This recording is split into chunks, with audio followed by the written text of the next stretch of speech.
कक्षा 12 के सभी विद्यार्थी ध्यान दीजिए, जो आपकी अर्धवार्षिक परीक्षाएं होने जा रही है उसका फिजिक्स का पेपर का फुल सॉल्यूशन आज हम देखेंगे। यदि यह पेपर आपने पूरा देखा तो आपको 70 अंक लाने से कोई नहीं रोक सकता है। देखिए, सबसे पहला प्रश्न है, सही विकल्प चुनकर लिखना है। धारा के चुंबकीय प्रभाव को सबसे पहले देखा था, तो किसने देखा था? ये ऑस्टेड ने देखा था। ओमी प्रतिरोध है, ओमी प्रतिरोध किस में रहेगा? तो तांबे का तार में। चलिए, इसके बाद में अगला देखते हैं, तीसरा, किसी परिपथ में धारा का मापन करने के लिए लगाते हैं तो क्या लगाया जाता है? मीटर लगाया जाता है।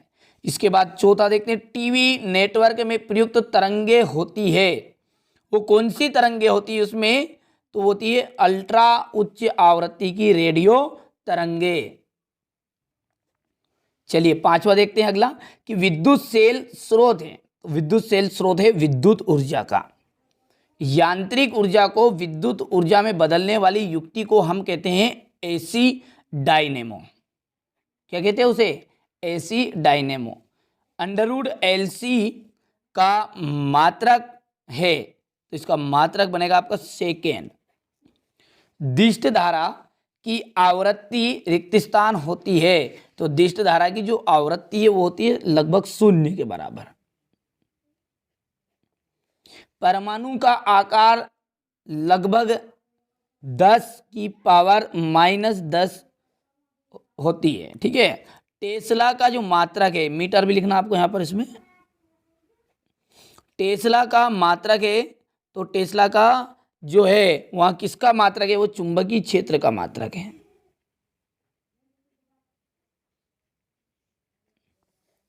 ठीक है। प्रकाश विद्युत प्रभाव की व्याख्या रिक्त स्थान ने की थी, तो किसने की थी? आइंस्टीन ने की थी।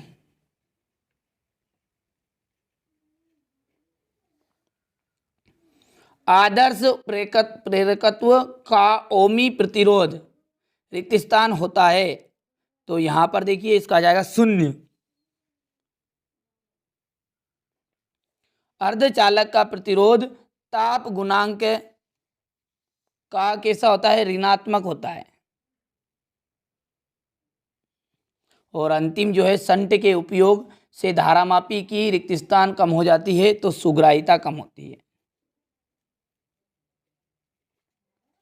क्वेश्चन नंबर जो 3 है, इसमें आपको सही जोड़ी दी गई है। 7, पराबैंगनी किरणें, तो पराबैंगनी किरणें जो है वहां कीटाणुनाशक होती है। स्नेल का नियम, स्नेल का जो नियम है वहां क्या है? प्रकाश का अपवर्तन है।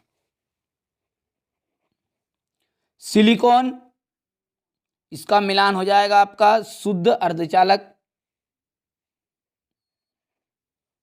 लेंस की क्षमता P = 1/f मीटर में, तो ये कौन सा बन गया आपका? चौथा बन गया है। इलेक्ट्रॉन वोल्ट, इलेक्ट्रॉन वोल्ट क्या है? यह आपका है ऊर्जा का मात्रक, ये आपका 5 हो जाएगा। रेडियो तरंगे, रेडियो तरंगे है 2 लित्र विद्युत परिपथ, ये छठा, और तरंग की संख्या आपका जाएगा यहाँ पर ये 7वां। ठीक है, तो ये हो गया आपका 7वां नंबर है। चलिए, एक वाक्य में उत्तर है क्वेश्चन नंबर 4 में। लेंस की क्षमता का मात्रक क्या होता है? तो लेंस की क्षमता का मात्रक है डायोप्टर, जिसे हम डी से प्रदर्शित करते हैं। डायोप्टर या डायोप्टर भी कहते हैं, टुकड़ों में करोगे तो। धारामापी को वोल्ट मीटर में कैसे परिवर्तित किया जाता है? तो धारामापी के श्रेणी क्रम में उच्च प्रतिरोध जोड़कर। ठीक है, इसका आंसर मैं आपको बता दूंगा। और धातुओं के लिए ऊर्जा का अंतराल का मान बताइए, तो इसका मान है आपको 0। चौक कुंडली की कार्यविधि किस घटना पर आधारित है? तो इसका है स्वप्रेरण घटना पर। कौन सी घटना रहती है वो? स्वप्रेरण। कौन सा लेंस अभिसारी लेंस कहलाता है? अवतल लेंस। यहां पर लिख देते हैं अवतल लेंस।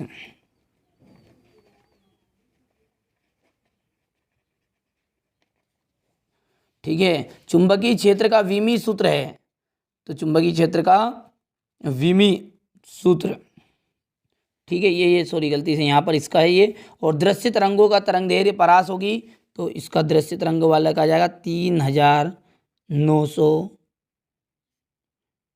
से 7800 एम्पियर तक। चुंबकीय क्षेत्र का विमी सूत्र, चुंबकीय क्षेत्र का विमी सूत्र है M T ऋण 2 A इन ऋण 1। ठीक है, तो ये आप स्क्रीनशॉट ले लीजिएगा। क्वेश्चन नंबर 5 में क्या बोल रहा है, 2 अंक के क्वेश्चन आंसर यहाँ से शुरू हो गए हैं। एकांक आवेश को परिभाषित करना है, विद्युत क्षेत्र की दिशा क्या है, ओम के नियम की 2 सीमाएं बतानी है, किरचॉफ की वोल्टता का नियम बताना है, चुंबकीय द्विध्रुव आघूर्ण का मात्रक, 2 चुंबकीय बल रेखा एक दूसरे को नहीं काटती है, चुंबकीय फ्लक्स का मात्रक बताना है, अन्योन्य प्रेरकत्व की परिभाषा आपको देनी है, लंबन किसे कहते हैं। ठीक है, ये बहुत ही सिंपल से प्रश्न आपके एग्जाम में आने वाले हैं, तो ये स्क्रीनशॉट के माध्यम से आप इन्हें कंप्लीट करिएगा। और आशा करता हूं कि आपको मेरे द्वारा दी गई जानकारी से आप संतुष्टि भी हो रहे होंगे। ये हुबहू पेपर आपका अर्धवार्षिक पेपर में आएगा। ठीक है, तो मिलते हैं अगले वीडियो में किसी और नए महत्वपूर्ण प्रश्न के साथ। देखिए ये question number 17, question number 18, question number ये 19। ठीक है।